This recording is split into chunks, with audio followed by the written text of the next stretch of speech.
Fornøjelse. Jeg glæder mig rigtig meget til at præsentere dig for min kvindelige musikalske gæst i aften. Velkommen til dig, Jeanette. Tak. Jeg har jo sådan i starten af mit program lige lagt en lille appetitvækker ud på All Right, All Right, og for et kort øjeblik siden, der fik vi lov at høre din flotte sang. Ja. Ja. Jeg har jo inviteret dig ind her i aften, så vi kan få sådan et par ord på, lidt om din musikalske baggrund og et par ord på, hvem du egentlig er. Ja. Hvor startede musikken for dig? Jamen, den startede, da jeg gik på musikskole, hvor jeg fik undervisning i guitar, simpelthen. Min far har altid spillet meget guitar, så jeg blev meget inspireret af det. Og så startede min musikalske løbebane. Da du var barn? Ja, simpelthen. Jeg tror, jeg har været omkring 6-7 år, da jeg startede med at sådan spille musik. Ja. Men jeg har altid været glad for musik. Ja. Og du har aldrig sådan lagt det fra dig? Den musikken har fulgt dig? Altid. Altid været der. Men det har ikke været på instrument, så det har været din vokal, du har udbygget gennem årene? Ja, det kom først lidt senere faktisk. Så efter jeg i en periode havde spillet klassisk guitar, så kom jeg med i et orkester, og som guitarist. Ja. Og så var der brug for noget vokal også. Og så sagde de der bandmedlemmer til mig, at vi får undervisning på vores instrument, det synes vi også, du skal have. Ja. Og der startede simpelthen den løbebane, så begyndte jeg at få undervisning i at synge og sådan noget. Teknik? Ja, simpelthen teknikken bag det, så jeg sådan kunne videreudvikle det, som jeg havde i forvejen. Ja. Ikke? Ej, men du er jo mega dygtig. Altså, wow. Tak. Jeg sidder med dit album her, Jeanette. Ja. Og jeg har jo tidligere fortalt seerne her, at det er indspillet i Amerika. Jamen, det er det også. Ja. Og så kan jeg jo heller ikke lade være at smile lidt over. Altså, jeg er jo sådan en 80'er-ikon, tænk. Jeg elsker jo 80'er over tid.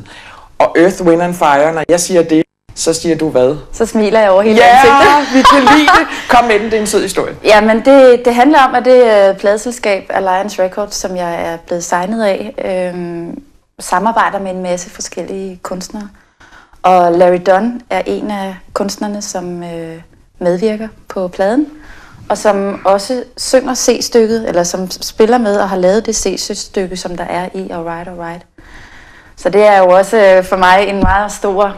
Og han var jo altså tidligere medlem i Earth, Wind and Fire. Ja, en af de første, ja.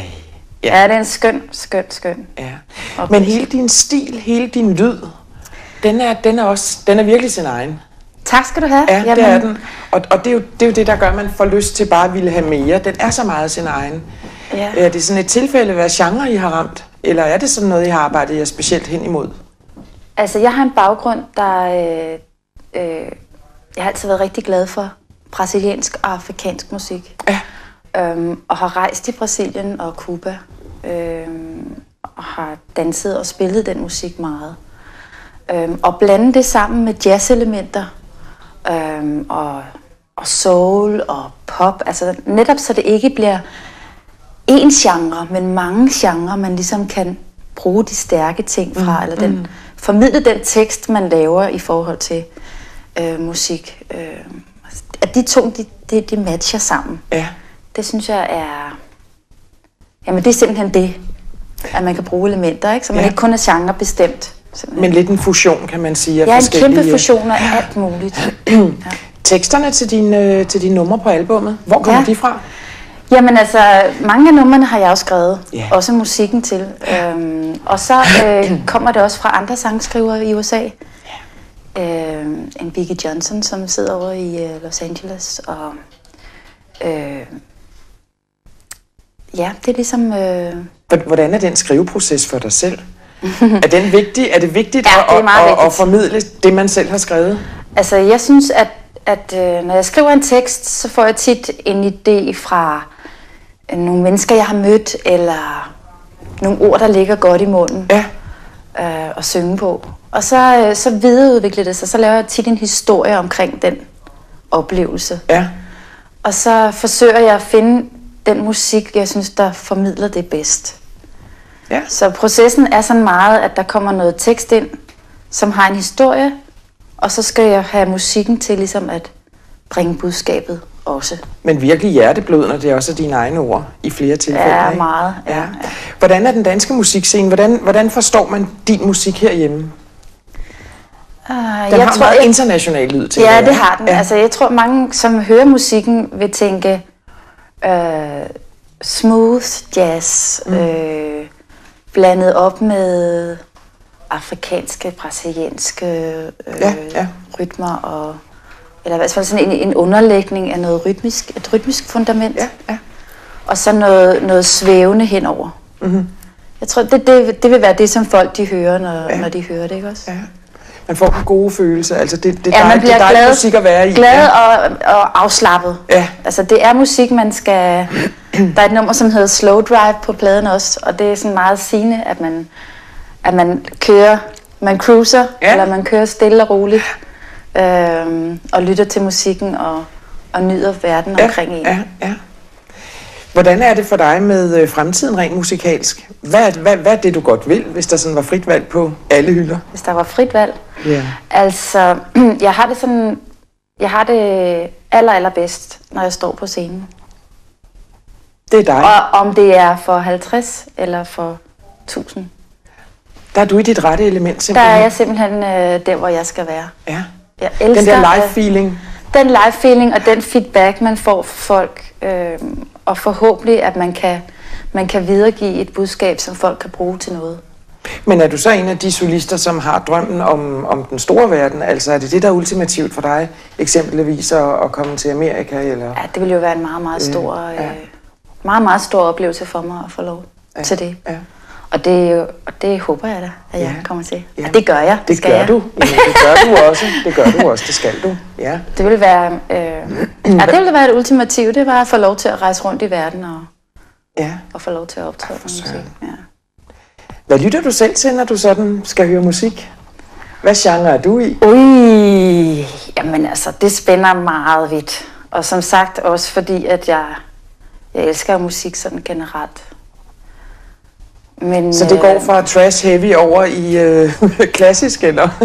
Ja, det gør det faktisk, fordi der er mange, man tror det måske ikke, men der er jo utrolig mange dygtige guitarister, der spiller heavy, for eksempel. Ikke? Ja, det er der.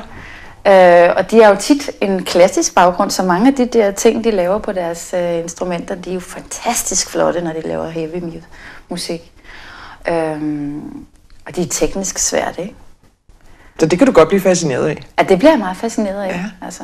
Og selvom det måske ikke er det, jeg lige sætter på. Altså, jeg tror, jeg lytter meget til jazz og til de gamle Motown-ting. Det holder jeg meget af. R&B-ting. R&B-ting og disco-ting. Og, det er sådan det, jeg lytter til. Sådan.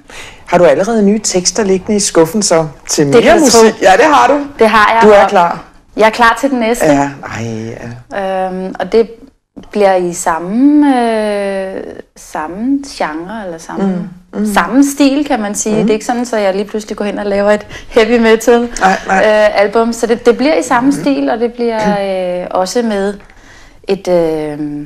et grundlag af rytmisk inspiration fra hele verden. Ja, det vil vi gerne have mere af. Det lyder pragtfuldt.